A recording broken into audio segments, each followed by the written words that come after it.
So let's move to the next speaker. Dr. Abdullah Al Qahtani will speak about silicon tip innovation during pandemic time.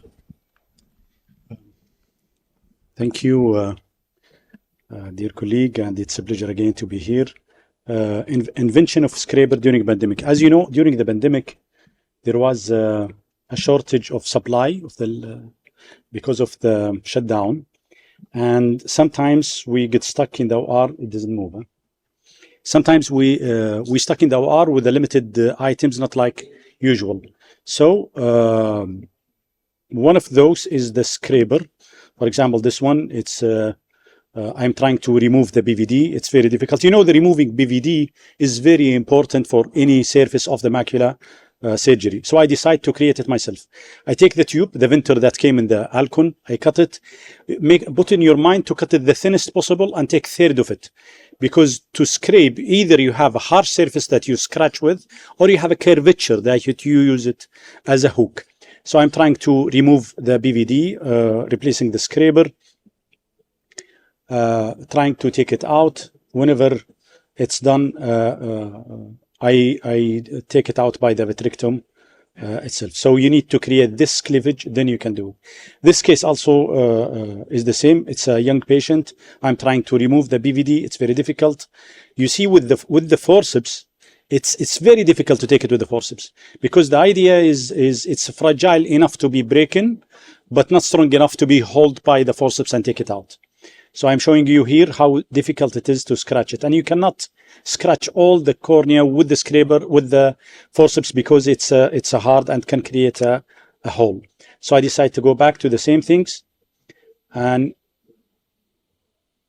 we will show you how easy to do it. One of the trick is the thinnest possible, as I told you, because you want it to go inside the trocar. If you keep it bigger, it will not go. And take a third of it to keep the curvature. This is the idea of taking a third of it.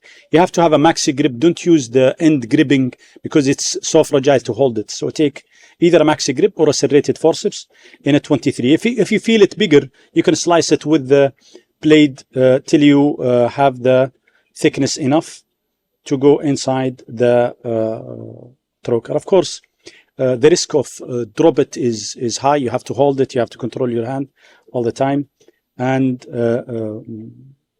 when you try to put it inside, you have to push it against the hole, then introduce it. Don't try to curve it and introduce it as a once.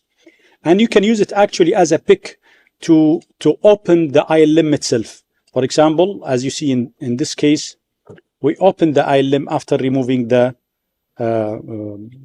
cortex of the vitreous. Then whenever the eye limb is open, I complete it with the forceps, the peeling over the retina. So the idea is inside the OR, it's good to be flexible and use the material that you have. Of course, it's not as easy as the finished loop. Finished loop is much easier, more practical, but it's not available every time in our hospital. I think that's it.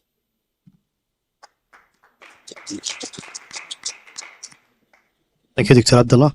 Very nice presentation. Any comment or question for the panelists?